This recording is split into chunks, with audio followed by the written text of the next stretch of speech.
Book of Heaven, Volume 18, January 10th, 1926. The way and the crafting which the divine will makes in all created things in order to reach the creature, so that she may place the final point of its fulfillment. I was fusing all of myself in the holy divine volition, and the littleness of my mind wandered within it. I could see it everywhere and in every place, always in the act of operating in the whole creation.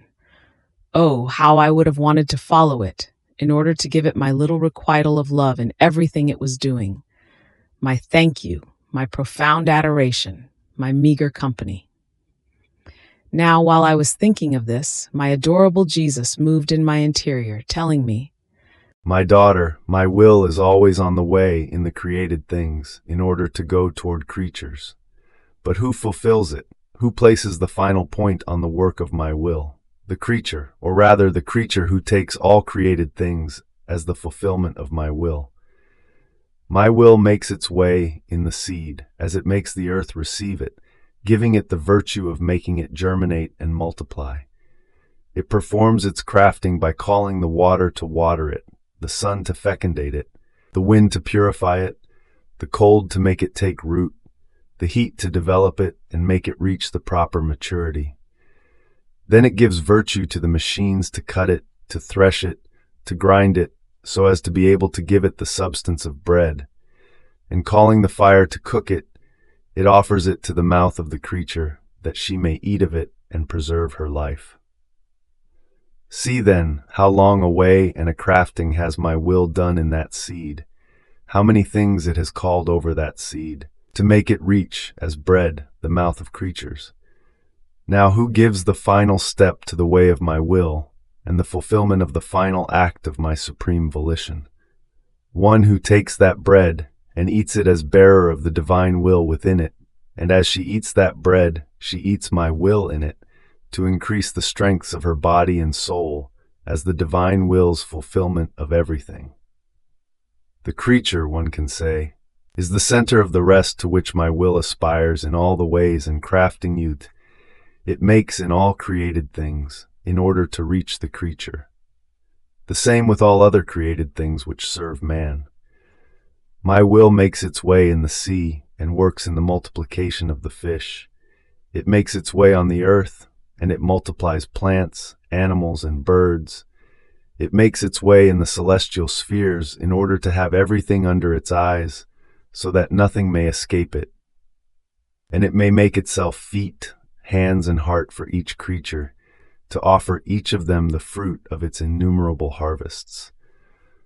But all its feast is only for those who take of its own as the final point and fulfillment of its supreme volition. If it wasn't for my will, which, as its fiat was released, left itself on the way in all created things in order to make them reach man, so that the supreme fiat might have its first place in the one for whom all things had been created, therefore being the ruler and the actor of the very life of the creature, all things would remain paralyzed and like many painted pictures in which the life of the things that they portray is absent. So, poor creature, if my will withdrew from making its way in all created things, these would all remain like painted pictures, no longer producing the good that each thing contains toward man. Therefore I can say that it is not the created things that serve him, but it is my will, veiled, hidden, that makes itself the servant of man. Is it not right, then, and the most sacred duty, for him to look at my supreme will in all things, and to fulfill it in everything, and, returning the service, to serve the one who does not disdain to serve him even in the smallest things? And I feel as though compensated, repaid of my crafting, when I see that they reach him, and he takes them as the fulfillment of my will. And therefore I make feast, because the purpose of my long way in the created things has obtained my intent and the fulfillment of my will realized in the creature. It happens to my will as to an actor who must present his show to the audience. Poor one! How many hidden works, how many vigils, how many preparations, how much art does he not prepare even in his movements so that his postures may make the audience now smile, now cry. In all this crafting, the actor does not make feast. On the contrary, he sweats, toils, and labors, and when everything seems to be prepared, he prepares himself to call the public to see his show. And the more people he sees, the more he feels joy arise in his heart, for, who knows, he might be able to make a beautiful feast. But the true fulfillment of his feast is when, the show having been performed, full-handed, he feels coins of gold and silver flow in his hands, as appreciation and triumph of his show. But if after so many preparations, he sets everything up, he plays and plays toy trumpets, but nobody shows up, or just a few people who leave him alone at the first acts of the show. Poor one, how he suffers, and the hope of his feast turns into mourning. Who is it that so much embittered that poor actor, so capable and kind in performing his scenes? Ah, the ungrateful people, who did not even want to be spectators of the scenes of that poor actor. Such is my will, which, like capable actor, prepares the most beautiful scenes in order to amuse man in the theater of the whole creation. Not to receive, but to give. It prepares scenes of light, of the most refulgent, scenes of flowerings and of beauties, the most radiant, scenes of strength in the roaring of the thunder, in the bursting of the thunderbolt, in the continuous rising of the waves, and even on the height of the highest mountains. The most moving scenes of a baby who cries, shivers, and is numb with cold, sorrowful and tragic scenes of blood, and even of death, in my passion.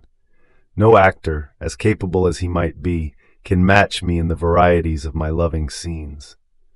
But alas, how many do not look at my will in all these scenes, and do not take the substance of the fruit which is in them, and turn the feasts which my will prepared in creation and in redemption into mourning. Therefore, my daughter, let nothing escape you. Take all things as a gift that my will gives you, whether they are small or great, natural or supernatural, bitter or sweet. Let them all enter into you as gifts and as the fulfillment of my will.